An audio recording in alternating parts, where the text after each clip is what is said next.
Hello everyone, and welcome to Talking with Essay Authors with me, Mdu Ntuli. Mark Winkler is the author of the critically acclaimed novels An Exceptionally Simple Theory of Absolutely Everything, Wasted, as well as The Safest Place You Know, and Theo and Flora, which both were shortlisted for the Sunday Times Barry Ronge Fiction Prize. His work has been published worldwide in English and in French translation. His latest novel is Due South of Copenhagen, set in a small town in the dusty, dry Lowveld of South Africa. This gutsy, pained, prying, and deeply South African novel reveals the truth behind personal and national lies that disturb and awaken the consciousness of every South African. So let me tell you a little bit about the book Due South of Copenhagen. A letter bearing news of boyhood friend Karl Udengard's death set Maximilian Fritz on a path of disconcerting reminiscence on his last day as editor of a community newspaper. Growing up as the son of a petrol station owner in a Lowveld town, 12-year-old Max is bashed around and bullied until the arrival of Karl Udengard. Karl teaches Max how to toughen up, while Max's feelings for Gunnar Udengard, Karl's enigmatic mother, rage in secret. Tragedy severs Max's ties with the wealthy Udengards. As the decades-old memories unravel, he begins to comprehend his own complicity in his and their misfortunes. Due South of Copenhagen is a masterful tale of the scope of intimate connections between people, small-town living during the height of South Africa's border war, and what it takes to put the past to rest.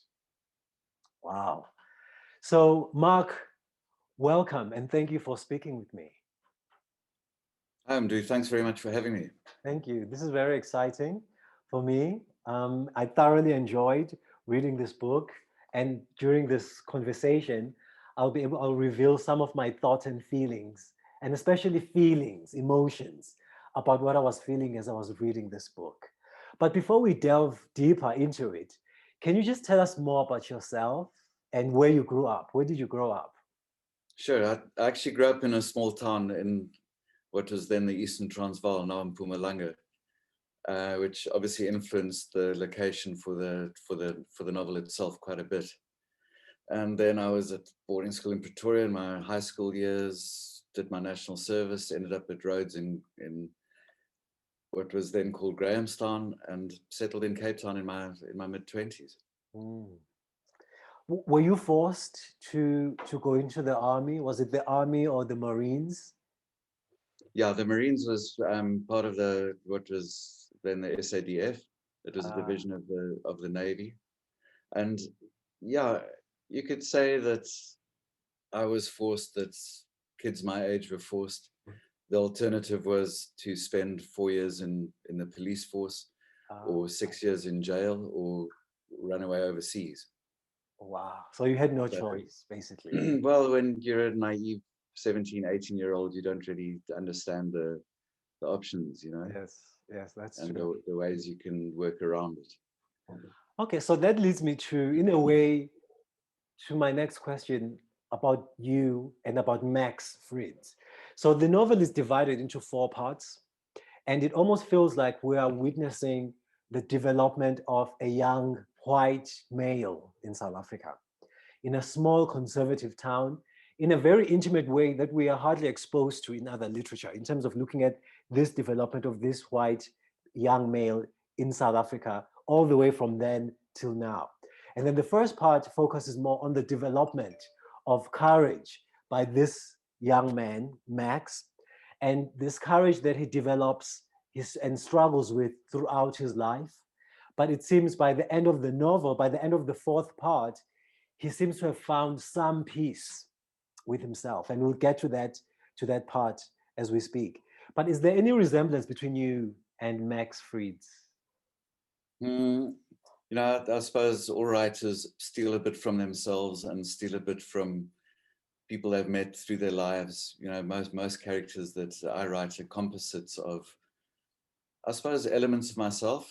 You know, more on the anecdotal, experiential kind of level. But I'd like to think that I'm nowhere near as liminal or passive as Max is. You know, things kind of happen to him and he just goes with it. And a lot of that is thematic, really, you know, about the kind of coercion across that was performed against all South Africans, you know, in the apartheid years.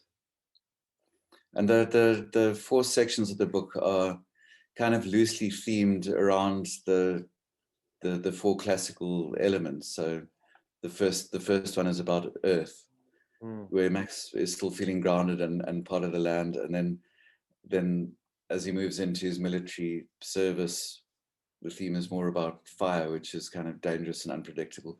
So they're just loose dividers. You know, water is fluid and moving and mutable, and then right at the end, the last section is air, which thematically is more about freedom and, as you say, some kind of reconciliation on Max's behalf. Yeah. And how long did it take you to write the novel? From what I remember, it must have been about 4 or 5 months. And then there were numerous rewrites. You know, the old saying is you never finish a novel, you abandon it. So there was a couple of months of rewriting, and then I worked closely with my amazing editor, Jennifer Shute, who suggested some very simple but fundamental structural changes, because the structure of the book's quite odd, and they made a huge difference to the overall product. So her input was immensely valuable in that. So that was maybe another month, yeah. Yes, well, in terms of the structure of the book, because it begins with Max older, so the present Max. Yeah. And he's thinking, he's going through, I won't tell the reader too much, but he's going through his stuff as he's packing up in his office. And he sees the photograph. And then the story begins when he tells you about the photograph. And then you begin to go in the story of, well, where was he when he explains the gun in his mouth? And so the story begins, but he's reminiscing, he's thinking. And so in a way, the structure of the book makes sense, that he's thinking and then he comes back to the present. And then he goes back in thought again, and then he comes back to the present. So I quite enjoyed that going back and forth, because so yes? His narrative, his present day narrative, takes place only over a day, the last day at, you know, packing up his desk at the newspaper that he's owned. And you asked about the similarities between me and Max. I'm going to show you something that's not safe for work, that sparked the idea for the novel. So I'm just going to hold this up to the camera. Can you make that out? Yes, I can see.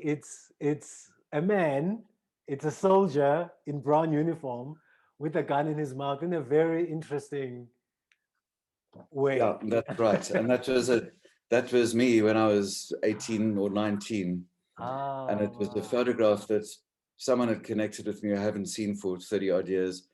And he had a copy of this photograph and he sent it to me. And I'd completely forgotten about that day on the Zambezi River. And that sparked the book, really. The book, really. Wow. Do you know who sent you the photograph? Was it someone you were in the Marines with? Yeah, it was. Wow. That's amazing. So there's a similarity. And so there are some similarities between you and there are Max. some similarities, yeah. Yes. And so also when you started writing the book, did you know the end when you started writing it at the beginning? So when you saw the photo and started writing, did you know how it will end? No, not really, because when I started writing, I really didn't see it becoming a novel. I was just doing it for my own jollification, I suppose. But then Max grew into quite an interesting character, and you know, the first versions are kind of almost biographical, but then Max developed into this completely different person, and his story started evolving. So what I did, as I often do when I write, I'll have an idea generally based on a voice or a character. I'll write a couple of thousand words and then stop and see if this will actually evolve into a story. So it's a bit of plotting, a bit of pantsing, a bit of writing, a bit of thinking. So to answer your question, no, in the beginning, I didn't know how it was all going to work out. But as I went along, it kind of started falling into place. And then once I realized where I was going, I could complete the story. Yeah. So I want to read just a few lines from part 1. So you, at the very beginning, on page 10, so that's the part 1, you give us a quote and you say, Earth is liquefied as sea and measured into the same proportion as it had before it became Earth. So I'll ask you a little bit about that quote and what you mean by that. But then I'll just read a few lines. So this is on page 11. So that's the beginning of the story. 2018. I was looking for something completely different when I found that photograph. Looking for something to bring back something of Carl Udengard. But instead, there was just me in that old Instamatic print, 19 years old, hanging off the prow of a boat and blow-jobbing the great big machine gun mounted there. We were on our way to kill people that February day 33 years ago. Me and the rest of the platoon 1, Charlie Company, on our way to the last piece of dry land on the Caprive Strip, an island where the Chobe converged with the Zambezi on the way to Victoria Falls. We had taken to the river from the Wenela base in the Purple Dawn, 30 of us kids on little gray boats straight out of Apocalypse Now, all loaded up with food and ammo. We didn't know yet that there would be nobody to kill out there on the fingernail of Southwest Africa, not on purpose anyway. And nobody had told us how we would each die in one way or another before we came home. And of course, what he's saying now makes sense at the very end when we discover, at some point I'll ask you about the lies that are in this novel. And so this passage, in a way, gives you a clue about a lie that we will discover at some point in the novel. So that was very fascinating to me. So when you wrote those first few lines, was it at that moment when you saw the photograph?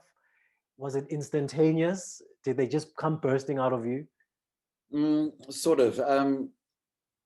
I mean, that opening paragraph I must have rewritten maybe 20 or 30 times, as you know, to find the right voice, to find Max's voice, to kind of throw forward, like you say, you know, what happens towards the end of the novel, to express the themes of the novel, the lies, the randomness, the fallibility of memory, the notion of propaganda and coercion that keeps coming out in the novel.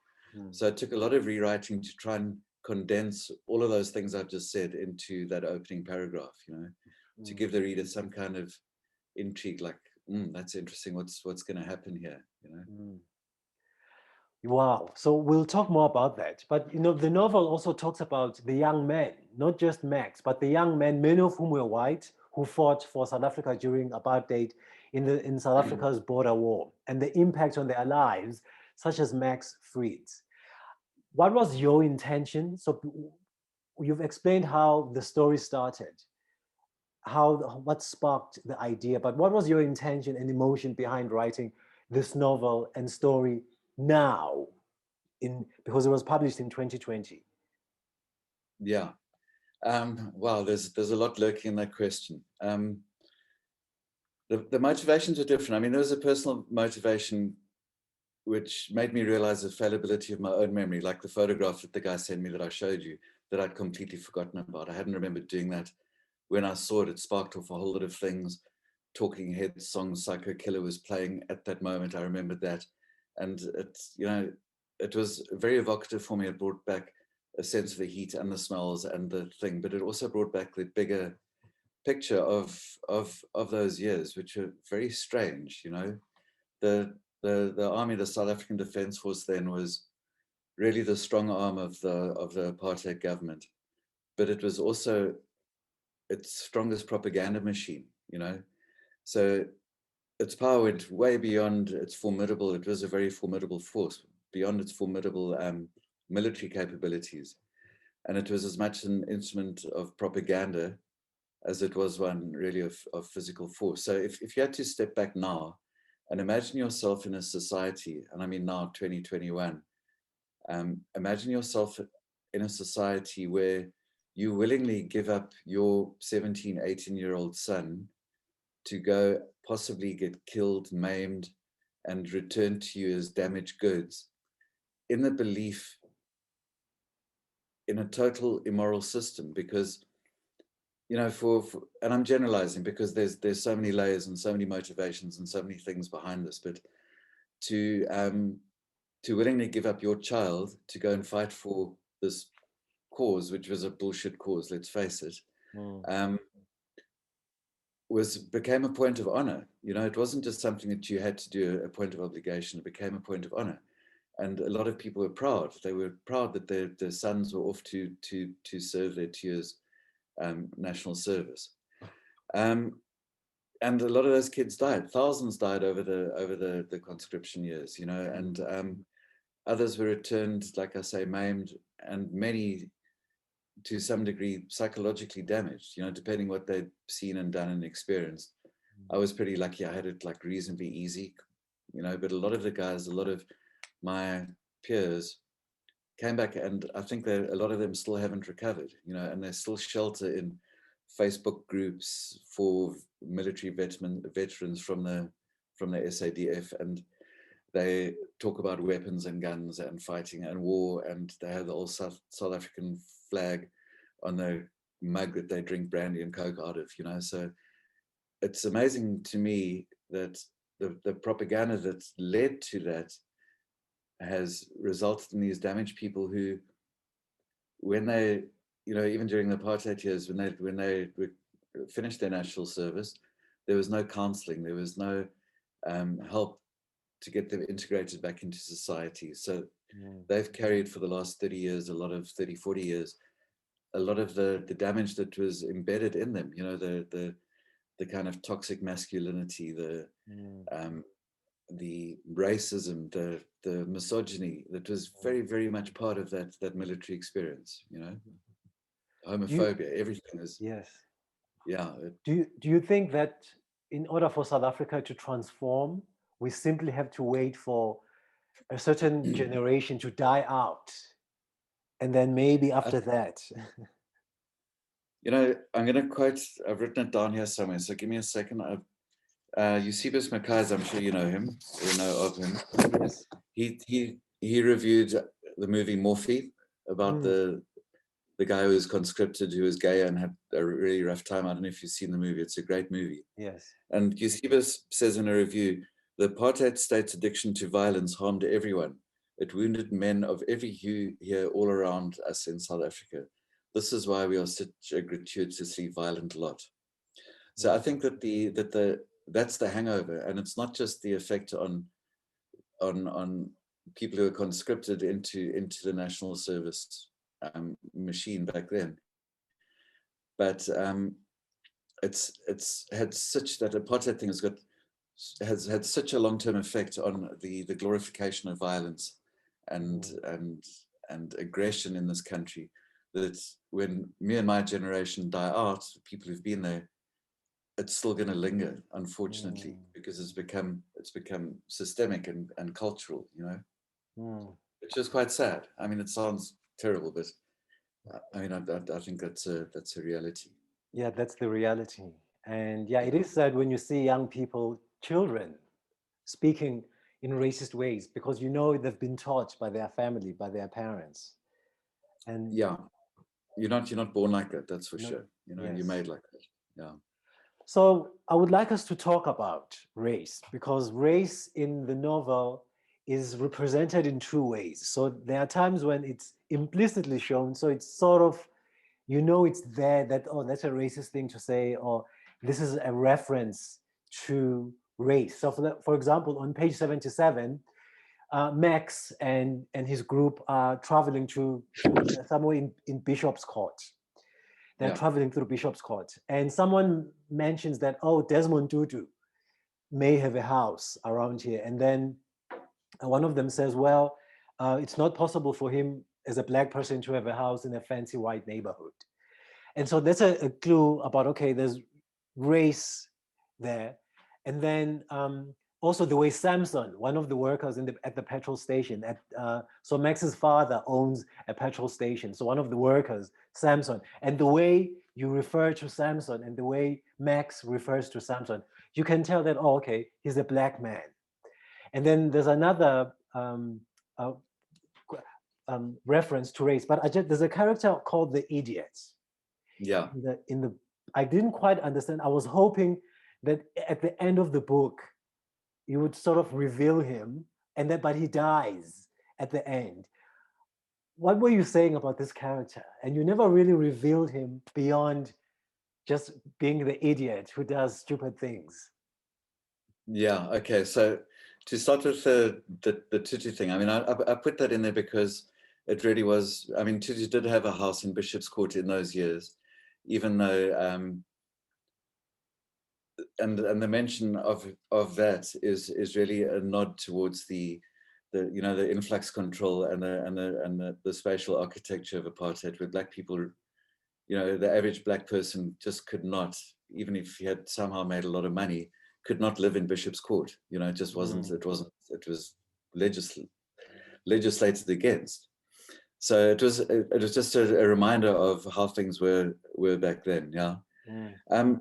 Samson, he's treated indifferently even by Max. He just happens to be a person who works there, but he has no, as well as the two men who are accused in the Udengard affair. I don't want to give away too much, but they aren't seen as human beings. They're seen as these peripheral people who don't have families or love affairs or interests or any kind of cultural backdrop. They're just seen as almost automatons, I guess, who are there to do a thing and then bugger off and get out the way on Saturdays when they paid their weekly wage, So that's why Samson is treated like that, because and I think it still happens today, unfortunately, but back then especially, there was this very, very deep trench between people like me and the other, who were people who just came and went from the townships, came and went from the labor reservoirs around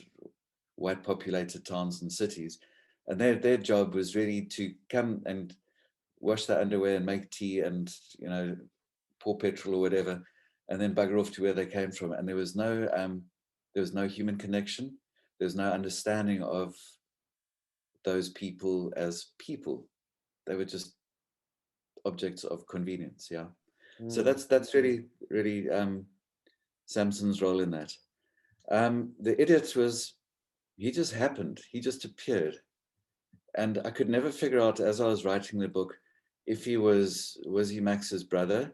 Was he some kid from, the neighborhood who just liked to hang around the petrol station? And then it got more interesting because I started asking myself, is he black or white?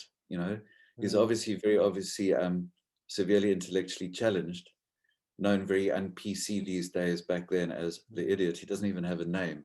And again, he kind of represents the other, who kind of marginalized, tolerated when they can sweep the forecourt, but not really given much weight as humans, And I think that's all part of the racism thing, where for me the worst kind of racism is almost the unconscious racism, where and it manifests when people say, oh, we're all the same inside. I don't care if you're purple or green or blue or pink. But there are no purple or green or blue or pink people, yeah? Yes.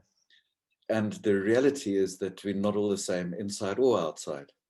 So if you take a businessman in Sandton and hold him up against a herd boy from the Transkei, you cannot, it's disingenuous to say, oh, they're the same. They're not the same. They have completely different cultural backgrounds, racial backgrounds, influences, issues to deal with, whatever it is.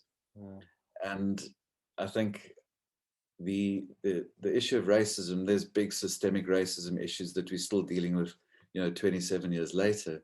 Yesterday we celebrated Freedom Day.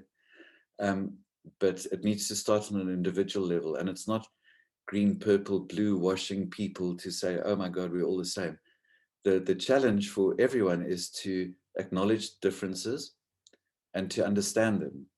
So, and I think that's not just a South African challenge that we have, the Muslim needs to understand the Jew and the differences in the religion, because within that, there are a lot of similarities, which will go, understanding that and acknowledging it will go a long way to respecting that. And as soon as you respect that, you're able to accept and understand people and get to a point where you realize that that person as a life, as an example of humanity, is no less important than your own thing.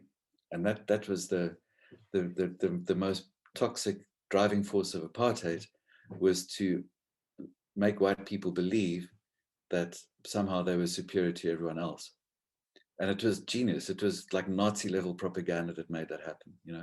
To support that, you were honored to have your son go off and fight some bizarre war that should never have happened. So yeah, I'm sorry, that's all very heavy and didactic and blah blah blah. No, but I enjoyed listening to that because it explains the reality of South Africa. That Yeah, the racial divide is so deep that yeah, even I can have a house in Sandton, but because of my skin color, there's still that mentality towards me. No matter how well I'm dressed, no matter how good I look, no matter how well I speak, my skin color still gives people thoughts. Those unconscious biases are yeah, there. It doesn't matter yeah, what my office looks like. Those yeah. unconscious biases are still there. So that's the reality of South Africa. Yeah, and I think the antidote to that isn't, it's not a Damascus moment, a flash of inspiration where you realize that your beliefs are wrong. It's work, and it's an iterative process that you have to go down and improve yourself as you go. I grew up as a privileged kid, white kid, who would walk past a park bench that said whites only, the entrance to the post office that said whites only, blacks only here, or non-Europeans. You didn't even have a positive name. You're a non-person, you're a non-European, you're white or non-European. I walked past and in my own way at 12 years old, I was complicit because I never questioned that, because you were never encouraged to question it. If anything, you were discouraged from questioning that. You're told to shut up and behave, So it's an iterative process where those unconscious biases need to be acknowledged and addressed before they can be cured, before they can be turned around. Yeah. But also the other part of my question was, so you represent race somewhat in an implicit way, as you've mentioned, that it's there. But also there are moments in the novel where you present race and racism very explicitly in your face. So with that, I'll try not to give too much away, but I'm just going to read an excerpt. So when Sarel is telling Max, so Sarel is ill. So I won't say, well, he's ill and he's sort of dying. Yeah. And he calls Max and wants to, in a way, cleanse his soul because he knows he's dying. And so he starts talking about the afterlife and what do you know, is there hell, is there heaven? And so he's making a confession of some kind. So I'll try not to give too much away to the reader what the confession is. So let me see. Okay, it took hardly any time to pin the murder on the farm boys, me and Potgieter and the superintendent and the prosecutor. What a show we put on. Also, this is on page 177. What a show we put on. So smooth and pleased with ourselves. Meanwhile, I'd never seen any human beings as scared as those two boys. They didn't know what the fuck was going on. Did they or why? And they didn't stand a chance. But nobody cared about any of that, really. They were just two arbitrary coons who mattered no more and no less than any other arbitrary coons. All we cared about was getting them convicted, and as soon as we did, we sent them to Pretoria to hang. Now that was quite explicit, and but the way Cyril speaks about these two boys is so matter of fact. It's so, the language that he uses is so normal. And so the question that I wanted to ask is that, was your intention to represent race and racism in South Africa exactly as that it's so part of our culture, it's so accepted, it's such a part of our psyche that people just go with it? In a way, I mean, the intention was to try and demonstrate in that passage how coldly vicious it was, you know, back then when the event happened that Cyril's referring to. And he's kind of almost doing a little flashback there. And he's speaking in the language of that time, which is why it's so offensive to our ears today. You know, as an old man now dying, as you say, you know, he's moved back into that time. But he's making his confession in this language, you know, which is quite ironic. And he's almost being self-ironic, you know, saying that, you know, they were just arbitrary coons. Because that's, like I said earlier, that's how Black people were generally treated, you know. They're just numbers and faces who cleaned your garden and washed your car, whatever. Yeah. And in the story, the result of that is fundamental. Two innocent men are hanged for something they didn't do, you know, because they're just seen as expendable, to protect the entrenched privilege, because, you know, that was the hegemony of the apartheid thing. It was absolute coercion to toe the line for white people in terms of what the state wanted from you, and the reward was absolute privilege, you know, where things were twisted and bent for the right outcomes for the right people, and, you know, bugger the rest. Mm. I don't think my intention was to say that it's still like that. You know, I'd like to think things have improved a lot. I think there is now a much better understanding of just humanity in general, you know, and I'd like to think that people who still think like Sorrel does in that passage have gone to live in Switzerland or Canada, or because, you know, even the mountains are white, you know, over there. Yes, that's so true. Yes. Yeah. Now, I just want to talk about, before I talk about the lies that are in this novel that really are impactful on us as human beings. In a way, South Africa has changed. A lot has changed because there's a group of youth, maybe young Black youth, who grew up, who are growing up privileged with some kind of privilege. Sure. So they don't feel subservient. They don't feel the need to be subservient to people of other races. Yeah. But there's a very interesting, there's a philosopher called Hegel. And so Hegel talks about the master-slave dialectic. Mm. And so he says, in order for this dialectic or this relationship to work, the master has to feel like the master and recognize the slave as the slave, and the slave has to recognize the master as the master and himself as the slave. Yeah. So that dialectic, in a way, has been broken in many senses. So in the next generation, it has been broken, but there are still some Black people and white who have that feeling of not maybe the inferiority complex and superiority complex, but because so much economically is still white, and so much to want to be like is still white. So some of that still exists, maybe in small ways. It's still kind of there. that white No, supremacy? I think you're dead right. You know, and I don't think it's only in small ways. And there's been, over the last 27 years, that there've been a lot of failings, there've been a lot of victories, there've been a lot of good things, there's been a lot of weakness, you know. And unfortunately, I think, and this is purely my personal opinion, is that the government's reliance on white business and white money people for tax income has made them a little lazy in actually empowering the black population to become part of the economy, a much more active economy. And I mean, you know, you can look around today, as you say, and younger people and some older people have risen above that. You know, I think it's very hard to shake off. Who was it? Was it Bob Marley or Peter Tosh? They called it the slavish mentality. You know, Mm, because in a way the oppressed are complicit because mm, they accept that role. You yes. know.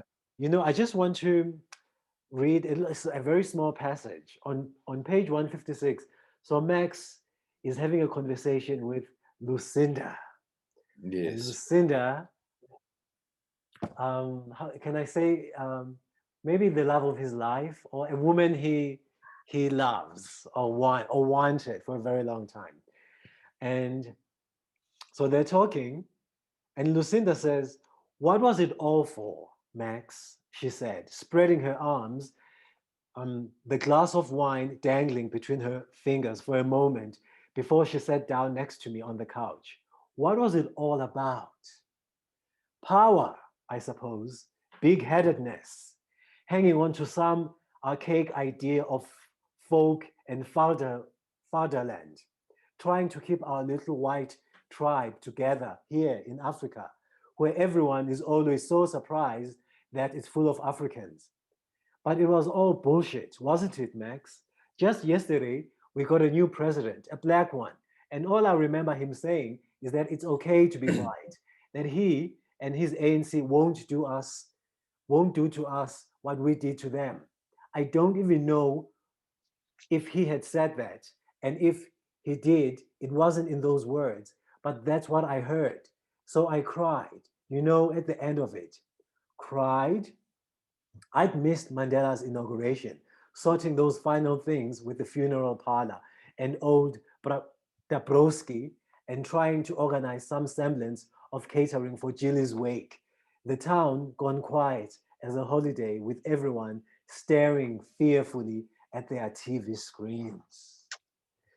So that's interesting, because that feeds into another lie, because people thought that this would be the end, that South Africa, this would be the end. So in 1994, it would be the end of everything, because it was so their understanding of Black power and the communists taking over. So it was in a way a breaking down of that lie. Do you think South Africa will ever come together as a country, as long as people still buy into those lies and that propaganda?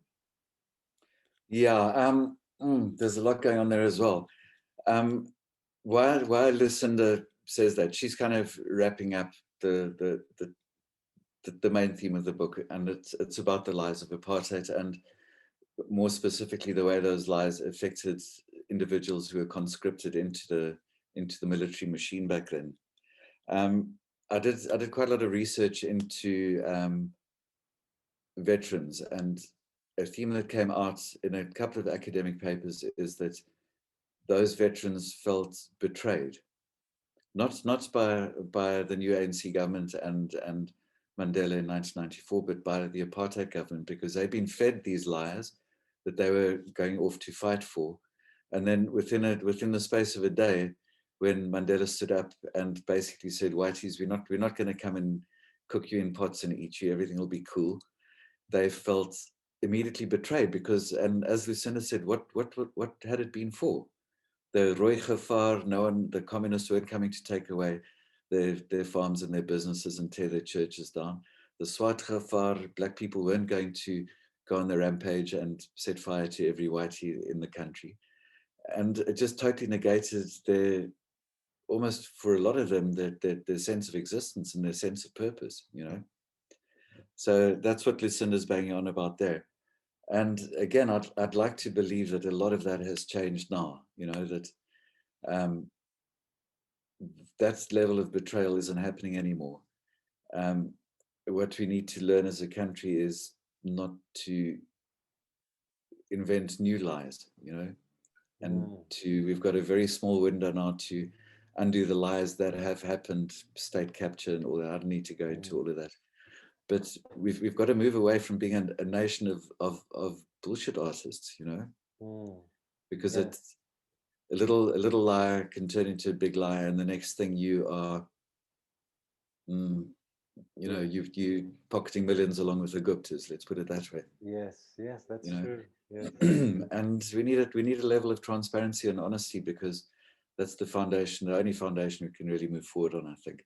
And it doesn't matter if you black or white, or what your political leanings are, or your religious leanings, or your, you know, how you identify sexually, whatever it is. It doesn't matter. Just let's stop bullshitting, you know? Yes, that's true. And it's amazing how lies can become part of the society and accepted. Like, for example, in the case of the incident with the Uden guards, how numerous people knew what was happening, and it just became an accepted lie. Eventually it became basically the truth. Max believed it for a very, very long time. And that when he learned about that lie, it in a way, it changed him as a person. It was a revelation to him. Yeah. I won't go too much into that. But Mark, I thoroughly enjoyed reading this book. It absorbed me. And I felt the dryness of that little town and the isolation of that small town, and how Max would go from school and go home, and how he would spend all of those afternoons in that little office, in his father's office, and how he would then start listening to people's conversations, and how that curiosity would eventually lead him to the position of in the newspaper. So how that whole journey, how it all connects. Well, I felt it. It was easy to read. It was an easy read and easy to go into this world and start imagining and being attached to the characters. It was very lovely. It was a wonderful experience. And for me, yes, the theme of race came up, but I began to see the people and their circumstances, not as a Black person and looking at white people, but as people who are in that situation and surrounded by this propaganda. And sometimes in small towns, you know, a small town is a small town, and things just happen and everyone knows each other. And the way of life is so accepted, and it just goes on. And I just began to see these people as, oh, people in a small town, and this is their life. So it was interesting for me to read. Lastly, Mark, my last final question is, what brings you joy as a man, as a person? What brings you joy? I'm a reasonably simple animal. You know, I have a very close-knit family who I love. I've got a small circle of good friends. I've got 2 dogs called Bungle and Piglet who bring me a lot of joy. Trees, writing, being able to help out where I can. And I think most importantly, knowing that every day I wake up into a life that I've got no need or desire to escape from, which is a very lucky position to be in. Wow. Thank you. I like that. That's such a beautiful, that's a beautiful way for us to end our conversation, and the image of your life. Thank you for that. Thank you very much, Mdu. Thank you. Great to chat to you. It was great to chat to you. Due South of Copenhagen by Mark Winkler. Thank you very much for watching, everyone.